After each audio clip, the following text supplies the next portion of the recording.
La plataforma de investigación Justicia Espacial y la Hora Arquine presenta este espacio de escucha y reflexión, en el cual reunimos individuos y organizaciones para conversar desde la teoría y la práctica la espacialidad de la justicia y la injusticia, no solo en la ciudad, sino en todas las escalas geográficas, de América Latina y otras regiones.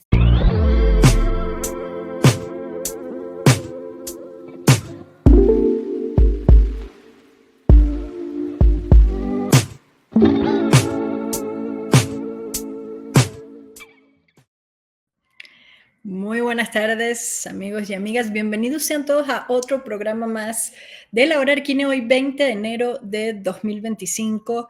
Y bueno, y con el arranque de esta temporada de la Hora Arquine en el 2025 estamos celebrando 14 años de esta transmisión.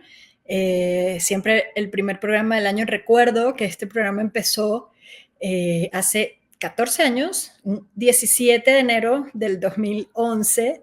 Entonces, nada, aquí estamos todavía siguiendo y hemos ido evolucionando también con pues, la incorporación de nuevas herramientas que nos permiten llegar a ustedes de una manera más fácil, recordándoles a todos que pueden sintonizar el programa en vivo y hacer preguntas en vivo y todo a través, si se conectan, digamos, a los canales de Arquine, a través del canal de YouTube de Arquine, que se pueden suscribir, y también a través de pues nuestro Facebook. Si nos siguen, aparece como un Facebook Live. Entonces, esas, digamos, en vivo son las dos plataformas para escucharlo. En el día de hoy, que ya lo contaré más adelante, pero estaremos también a través de las redes de Justicia Espacial. Ahorita les contamos qué es. Gabriel es investigador y docente, es proyectista y artesano, o así se define, activista y agitador, eso estoy segura. Y todo eso lo hace siempre desde su formación, que es la arquitectura. Hace parte de la plataforma de investigación Justicia Espacial y desde ahí aporta sus intereses en la idea del campo, de campo, ciudad, territorio y mundo. La plataforma de investigación Justicia Espacial es un ámbito de investigación en diseño y arquitectura para comprender, compartir y desarrollar proyectos de justicia espacial, mediante un ecosistema de aprendizaje que promueve agencia e intercambios comunitarios, multisectoriales y a través de distintas disciplinas.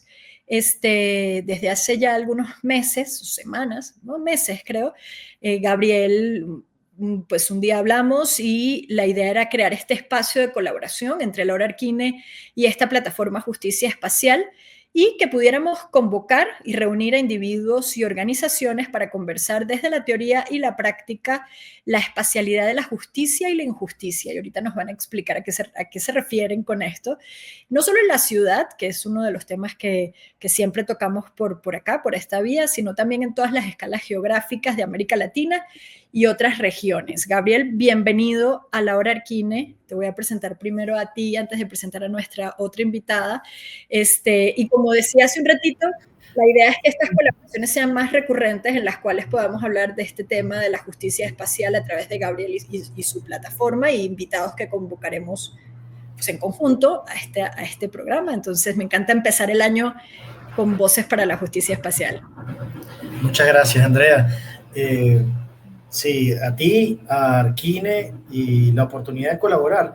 Y permíteme aportar que la plataforma de investigación Justicia Espacial, pues, es un espacio que reúne, digamos, individualidades y organizaciones en distintos lugares de América, en principio, hoy en día, pero con base en Costa Rica. De hecho, nace en San José a través de la iniciativa de un buen amigo en el ámbito docente, y poco a poco le fuimos dando forma más expandida para que, digamos, pudiésemos, digamos, no solo atender más temas, sino nutrirnos de otras experiencias, otras visiones, otras realidades. A propósito de eso, nuestra invitada de hoy, que no es arquitecta, cosa que celebro, para poder tener una conversación distinta a la que regularmente tenemos arquitectos y arquitectas. No, eso nos encanta porque, bueno, y lo hemos repetido mucho en este programa, no podemos seguir siendo de estos arquitectos que hablamos solo entre arquitectos, creyendo que tenemos todas las respuestas para tratar el espacio, porque no es cierto. básicamente. O sea, entonces vamos a presentar a nuestra invitada de hoy. Nuestra invitada de hoy es Gabriela Guevara Cue. Ella es geógrafa, magíster en gestión y políticas públicas y doctora en territorio, espacio y sociedad por la Universidad de Chile. Tiene 24 años de experiencia como consultora para diversos organismos públicos y privados y durante 15 años ha desempeñado roles en la formación de directivos, docencia, investigación, etcétera.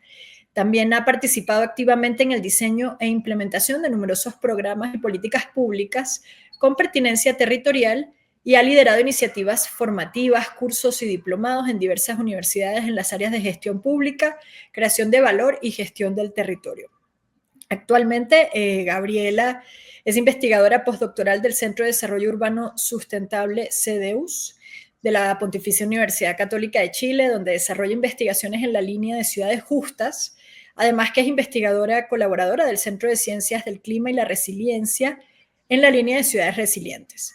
Es miembro de la Red Latinoamericana de IPA, International Public Policy Association, facilitadora del Grupo de Trabajo Desigualdades, Estructura Social y Políticas Públicas del Consejo Latinoamericano de Ciencias Sociales CLACSO, y también es miembro de la Sociedad Chilena de Políticas Públicas. Su trabajo actualmente se centra en la búsqueda de métodos para operacionalizar la justicia espacial en contextos de crisis climática y descentralización incompleta. Gabriela, bienvenida a La Hora Arquine.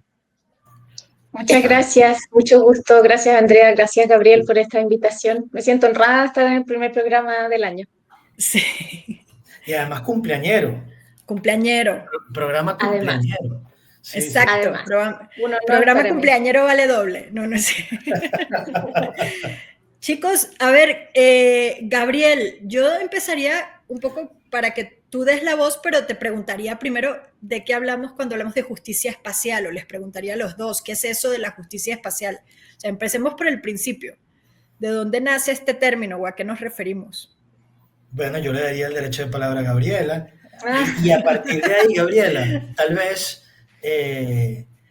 digamos, como disectar, digamos, la noción y hablar un poco despacio, porque permíteme aportarte a la pequeña gran pregunta y el compromiso en el que te pone Andrea, que la idea de espacio, desde la disciplina de la geografía, tiene una lectura completamente distinta, ¿sí?, a la que desde la disciplina de arquitectura. Y ahí hay una oportunidad de conversación, sobre todo para el público escucha natural de La Hora Arquine. Y si quieres, a partir de ahí también hablamos de lo que es la idea de justicia y vamos en esto dándole forma juntas. Gabriela. Sí, bueno, parafraseando a Edward Soya, la justicia espacial es asumir que la justicia tiene geografías. He explicado eso de manera más simple, es reconocer que la existencia o no de lo justo tiene un correlato espacial, porque somos ustedes, yo y todos los individuos, ¿cierto? Personas y animales, somos individuos, seres espaciales. Lo que hacemos o lo que dejamos de hacer tiene un correlato espacial y tiene consecuencias espaciales. Visto así, es absolutamente natural y de toda lógica pensar que la justicia o la injusticia entonces tiene un correlato espacial. Entonces, cuando hablamos de justicia espacial, hablamos habitualmente de la distribución de bienes y servicios socialmente valorados, pero además de la oportunidad de acceder a esos bienes y servicios. Entonces vamos más allá de la mera distribución de la materialidad de aquello que es valorado socialmente. ¿Sí? Hablamos también de cómo nos relacionamos para generar esas oportunidades de acceso. Y eso entra en diálogo un poco con lo que decía Gabriel, ¿cierto? Que es desde mi disciplina de la geografía, cómo la noción de espacio y de territorio son distintas, ¿sí? Claro. De lo que se considera desde el punto de vista de la disciplina de la arquitectura y de otras disciplinas. Entender esta justicia espacial tiene que ver, como yo decía recién, con entender no solo la distribución de aquello que es relevante, sino que con cómo nos relacionamos para construir oportunidades de acceso a aquello que nos importa. Y eso tiene un vínculo con esta noción de espacio, como el contenedor físico, como lo material, ¿sí? Cuando uno habla del espacio geográfico, habla de los accidentes geográficos, de las características físicas de los lugares, ¿cierto? De la categoría de territorio, espacio, lugar, etcétera. Pero además hay un asunto del que no se habla tanto, que tiene que ver con la construcción social de esos espacios, que en la geografía latinoamericana es lo que comprendemos como el territorio. ¿Sí? Cómo nosotros nos vinculamos y pensando desde el prisma de la justicia espacial para abrir o cerrar esas oportunidades de acceso a los bienes y servicios valorados. Cómo incluso en un mismo espacio físico, en un mismo espacio geográfico, en la misma unidad administrativa desde el punto de vista de la gestión pública, pueden vivirse distintos territorios. ¿Sí? En la misma comuna, en el mismo barrio, las personas, dependiendo de cómo se relacionan, cómo se vinculan, ¿cierto? Cómo construyen socialmente su vida y espacialmente su vida, habitan distintos territorios, incluso en el mismo espacio físico. Entonces, ahí hay una diferenciación muy importante y que tiene que ver con cómo reconocemos que distintos individuos y distintos grupos de personas construyen distintos territorios. Y cómo nos hacemos cargo de este correlato espacial de esa construcción que deriva en escenarios de justicia o de injusticia. Y ahora, para no quedarme con el micrófono, bueno, lo que no es justo. No, porque tenemos que ser justos, Gabriel. Claro. Sí, fíjate, has hablado de territorio, digamos, como construcción social. Eso me recuerda a este importante, bueno, digo yo importante porque, digamos, me cambió muchas cosas. Milton Santos, cuando decía, y digo para el propósito de hablar de contexto regional, cuando decía justamente que el territorio, la idea de territorio es una construcción social, y en ese sentido, digo para diferenciar y atajar con la arquitectura, pues no es solo lo que pisas, sino es una producción social, y en ese sentido es lo que culturalmente se gestiona como expresiones, la misma organización social es territorio, ¿sí? Y no solo lo que uno pisa, ¿no? Como para poder ir poco a poco, digamos, como amarrando conceptos. Y además hablas de espacio. Fíjate que desde la perspectiva de la arquitectura, corrígeme si me equivoco, Andrea, o si soy impreciso, pero se tiende a hablar, Gabriela, del espacio como un asunto vacío. Y ahí es donde yo creo que la geografía y esta noción de la justicia espacial viene a darle, digamos, un giro mucho más interesante a la perspectiva de la arquitectura, porque, digamos, el espacio no es vacío desde la perspectiva de la justicia espacial, en todo caso es un lleno cargado de significado, de contradicciones, de transformación. Y a partir de ahí, yo, digamos, me gustaría pensar sobre la idea de lo justo. Estoy yendo un poquito hacia atrás y me gustaría pensar sobre la idea de lo justo porque es común.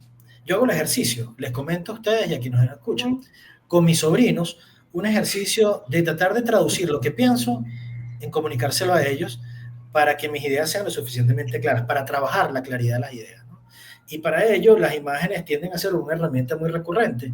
Y cuando pienso en lo justo, me viene a la mente, si quisiera transmitírselo a Victoria y a Marco Alejandro, la idea de estos tres niñitos que están queriendo ver un partido de fútbol y los tres están tratando de asomarse por la barda, y son personas distintas, con capacidades distintas, con oportunidades distintas, ocupando un lugar distinto, ¿sí? Pero lo justo, en términos de lo que uno pudiera reconocer coloquialmente, es que los tres tengan un asiento para poder superar la barda. Pero eso deja por fuera, digamos, que no todos tienen la misma altura. Y si bien es cierto, pudiera haber justicia en términos de igualdad, que todos ellos tienen la misma banca, no es equitativo en el sentido de que no reconoce las diferencias. Y a partir de la diferencia es que me gustaría que habláramos de la justicia, Gabriela, porque me recuerda a esta pensadora norteamericana, Iris Young, cuando decía que, bueno, para hablar de justicia, ¿me escuchan? Sí, te escuchamos. Adelante, sigue. Que para hablar de justicia hay que reconocer que, bueno, que hay unas diferencias profundas que no solo se puede quedar en lo distributivo. O sea, que le hayamos dado banca o un asiento del mismo tamaño a cada niño, la distribución igualitaria de los recursos, no es lo justo. Ujú. Entonces, a partir de ahí, Gabriela, digamos, como eso que tú hablas de lo distributivo y cómo puede llegar a ser insuficiente en términos de justicia, te propongo que vayamos por ahí, si te parece. Sí, por supuesto. Ahora, yo creo que las personas dedicadas a las ciencias jurídicas nos podrían aportar también, si nos están Claro, claro. escuchando. En mi investigación, yo reconozco a lo menos, esto no es exhaustivo, a lo menos 3 enfoques para abordar esta definición de lo que es justo.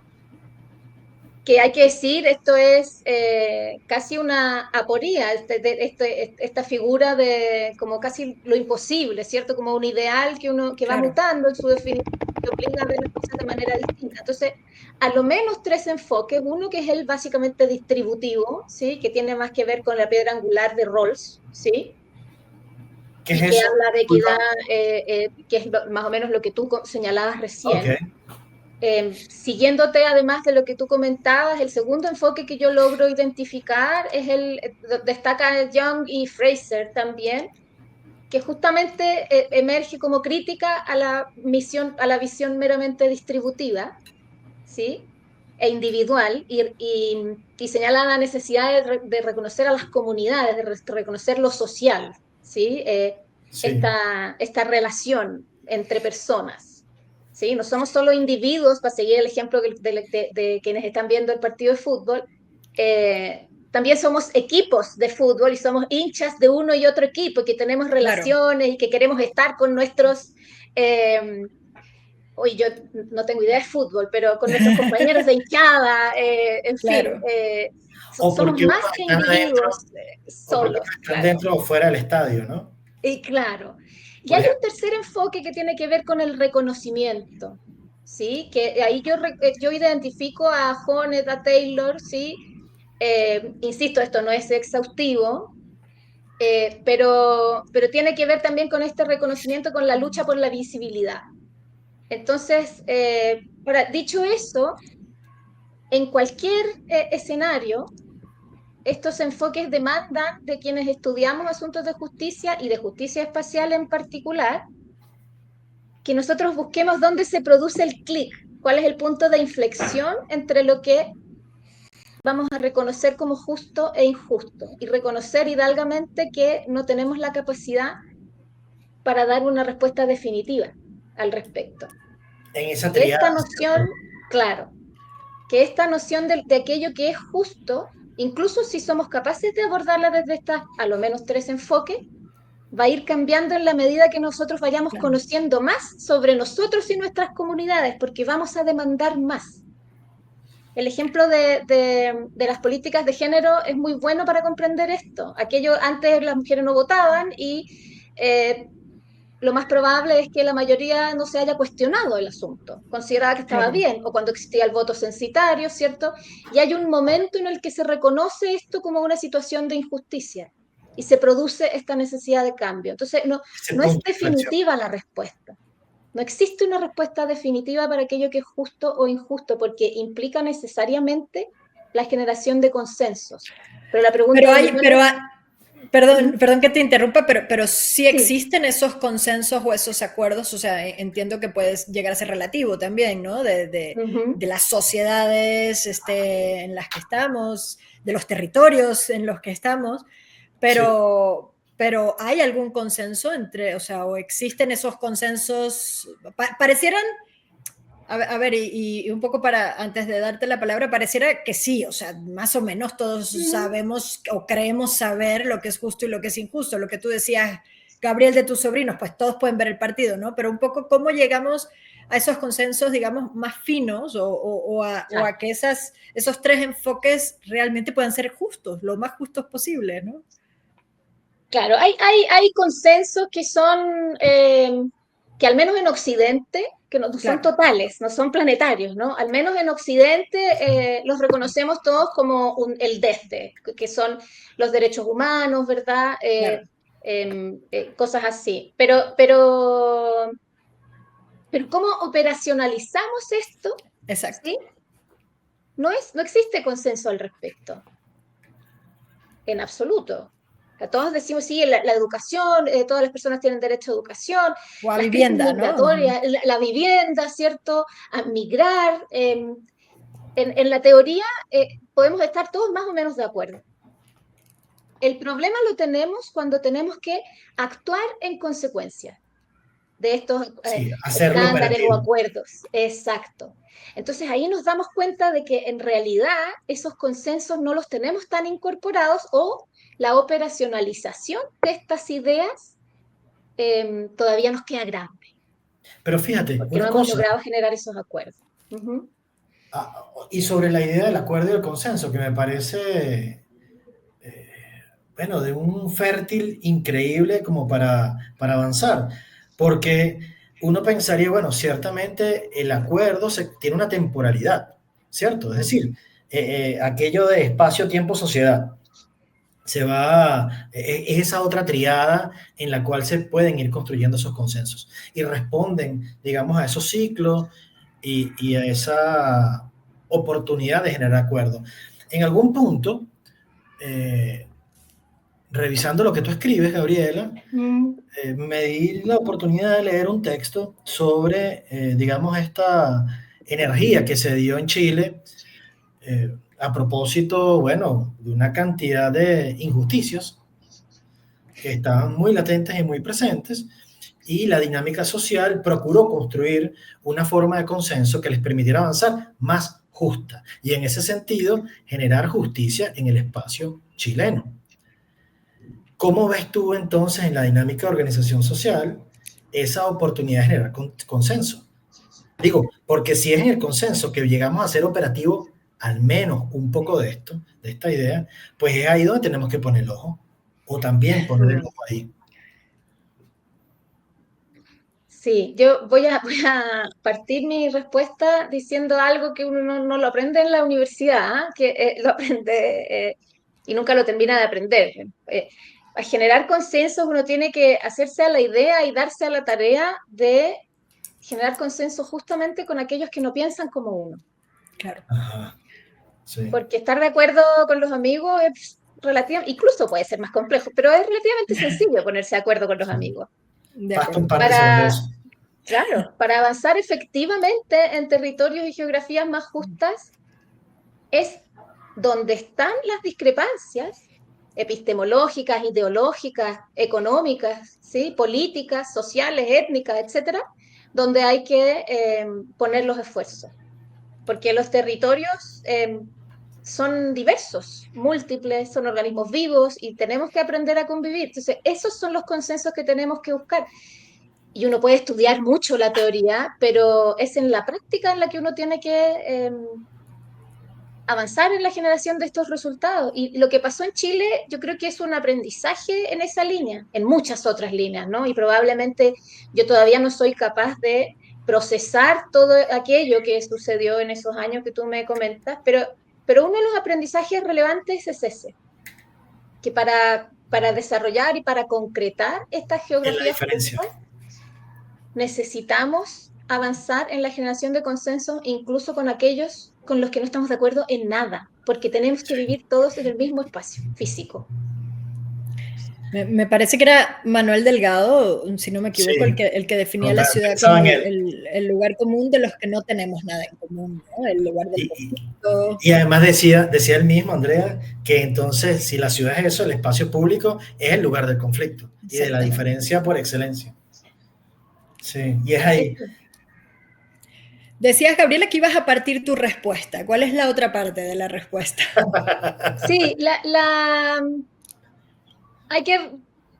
Yo tengo formación en geografía y en política pública y claro, entonces me desafía permanentemente la idea de cómo operacionalizamos esto, Claro. ¿sí?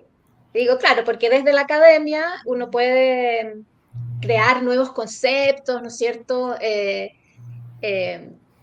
a uno lo miden por publicar, por docencia, etcétera, digamos. Y por el otro lado, la política pública tiene el desafío de la escala más inmediata, de resolver el problema público, de generar valor hoy, mañana y pasado mañana, ¿cierto? Los plazos son distintos, los Sí. enfoques son distintos, los requerimientos son distintos, entonces esa es la segunda parte de mi respuesta. También tenemos que, pienso yo, hacernos cargo de ese espacio que hay entre la producción de conocimiento, la reflexión, que es muy necesaria, ¿sí? Porque no hay que sobresimplificar el asunto, todo lo contrario, tenemos que tomarlo como es y buscar soluciones en esta línea. Pero ¿cómo hacemos para reconocer que debemos también cubrir las necesidades diarias? Entonces, este desafío de la escala en esta búsqueda de geografías justas es algo de lo que nos tenemos que hacer cargo también y reconocer que no se puede resolver todo al mismo tiempo, ¿cierto? Como había una película, ayúdenme ahí, que se llamaba Todo al mismo tiempo, todo, algo así, ayúdenme con el título. Ah, cierto, cierto. Sí, ¿cómo se llamaba esa película? Bueno, Ay, no, yo esto no no la puede, conozco. esto no funciona como esa película, digamos, que es todo, todas las veces y todo al mismo tiempo. Para que la política Algo así el pública título. se desarrolle en búsqueda de justicia espacial, tenemos que ser capaces de priorizar. Tenemos que ser Y capaces las de priorizar. prioridades, me gusta esa idea de, claro, desde las políticas públicas es lo típico que los luego pues prometen, pero realmente en 6 años, 4 años o los que correspondan, es muy difícil resolver muchos problemas que tenemos en las ciudades, los territorios, etc. Cuando dices que debemos priorizar, las prioridades son relativas al entorno, van variando, ¿cómo se establecen esas prioridades? O cómo se deberían de establecer, ¿no? O sea, A la luz de los habitantes del territorio, claro. de cómo, y manejando este doble juego de la escala, ¿sí? Porque los problemas necesitan soluciones hoy día, pero además necesitamos pensar esas soluciones en el mediano y largo plazo. Tenemos la responsabilidad, sobre todo en escenarios de crisis climática, de contaminación, de generación de residuos, ¿no es cierto? Tenemos una responsabilidad con las generaciones futuras, además. Entonces, este interjuego de escalas en la búsqueda de soluciones de política pública sí o sí tiene que ser de cara a las personas, ¿sí? Y también con la humildad necesaria de reconocer que no podemos resolver, tal como la película, todo en todas partes al mismo tiempo. Gracias por el torpedo. El torpedo le decimos en Chile cuando uno lleva un papelito anotado como para la prueba, así, como una ayuda de memoria. Siempre ¿Sí? a la orden. Reconocer eso, transparentar eso en la conversación. Claro. Pensaba sobre ese tema de la escala y bueno, me cuestionaba sobre esa idea de que la primera escala es el cuerpo. Y si esa es la primera escala, entonces a partir de ahí, como todas esas escalas en tanto cuerpos, en tanto escalas diferentes. Entonces, y vuelvo con Iris Young, porque ella en este texto, creo que era algo así como la justicia y la política, la diferencia. Palabras más, palabras menos. Y ella planteaba al menos 3 cosas, ¿no? Lo primero tenía que ver con justamente aceptar y necesitar la diferencia. Y lo digo a propósito de la idea de consenso. La idea de consenso de esas escalas entendidas cuerpos. Lo segundo, la eliminación de la opresión. Y en ese libro ella habla de 5 formas de opresión específicamente, ¿no? Y lo tercero es la participación ciudadana. Ese término, o digamos, esa instancia que a veces, digamos, es instrumentalizada y vaciada de contenido y de sentido y de fondo, ¿no? Pero digo, a partir de esas 3, uno pudiera decir, bueno, razón tenía ella ya en el siglo pasado, cuando planteaba que entonces hay que ir conjugando eso, ¿no? La diferencia de las escalas, eliminar las formas de opresión, porque al final se puede creer que la opresión es como un asunto del que menos tiene, no sé, del pobre, del desvalido, pero a ver, el imperialismo cultural, por ejemplo, que es una de las formas de opresión que ella plantea, uno tal vez no reconoce eso con facilidad y la carga uno, ¿eh? O sea, no está fuera en términos de escala, sino